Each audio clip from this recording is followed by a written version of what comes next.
আমি এই দুর্নীতি নিয়ে কথা বলতে গিয়ে সার্চ করে দেখছিলাম গুগল কি বলে, বাংলাদেশের দুর্নীতিতে টপ মোস্ট পেশা দুটো কোনটা। দেখলাম 1 নম্বরে আছে রাজনীতিবিদদের নাম, 2 নম্বরে আছে আমলাদের নাম। কোন রাজনীতিবিদ যখন পেশা হিসাবে লেখেন রাজনীতি, তখন আমি সঙ্গত কারণেই খুব অবাক হই। রাজনীতিবিদরা বেতন পান বা রাজনীতি করলে পয়সা উৎপাদন হয়, এটা সম্ভবত বাংলাদেশের মতন দেশেই সম্ভব, যেই দেশটি 2005 সাল থেকে শুরু করে 2010 পর্যন্ত টানা 5 বছর দুর্নীতিতে চ্যাম্পিয়ন হয়েছিল। মাননীয় স্পিকার, আমরা বিগত সরকারের আমলে ছাগল কাণ্ড দেখেছি, বালিশ দুর্নীতি দেখেছি, রূপপুর পারমাণবিক বিদ্যুৎ কেন্দ্র নির্মাণের সময় যে ভয়াবহ দুর্নীতি হয়েছে সেটাও দেখেছি। আমরা দেখেছি একজন পিয়ন কি করে 400 কোটি টাকার মালিক হয় এবং হেলিকপ্টার ছাড়া চলাফেরা করতে পারে না বলে তৎকালীন প্রধানমন্ত্রী নিজেই বলেছিলেন।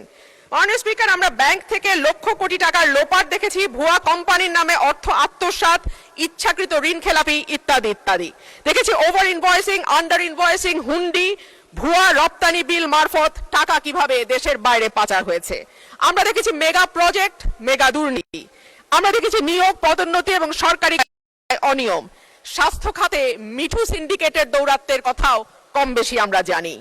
আর সে কারণেই মাননীয় স্পিকার, আমাদের আশা ছিল যে 5ই আগস্টের পরে যখন নতুন বাংলাদেশের কথা হচ্ছে, তখন দুদককে নখদন্তহীন বাঘ থেকে আমরা একটা শক্তিশালী প্রতিষ্ঠানে পরিণত করতে পারবো। অন্তর্বর্তীকালীন সরকার প্রস্তাব দিয়েছিল, অধ্যাদেশ তৈরি করেছিল, দুর্নীতি দমন কমিশন সংশোধন অধ্যাদেশ 2025। মাননীয় স্পিকার, এই সরকার ক্ষমতায় আসার পর 100-র উপর অধ্যাদেশ আইনে পরিণত হয়েছে, কিন্তু দুর্নীতি দমন কমিশন সংশোধন অধ্যাদেশ আইন করা হয় নাই।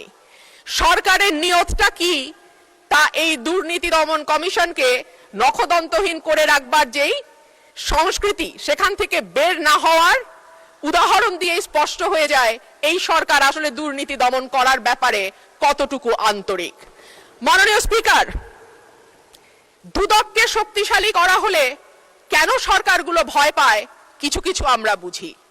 সরকারে সরাসরি যুক্ত, আমাকে 1 মিনিট বাড়িয়ে দেবেন মাননীয় স্পিকার। সরকারে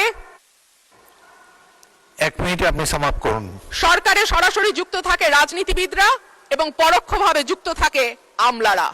সেই কারণেই দুর্নীতি দমন কমিশন যদি শক্তিশালী হয়ে যায়, তখন রাজনীতিবিদ এবং আমলাদের জন্য খুব ভালো খবর সেইটা নয়।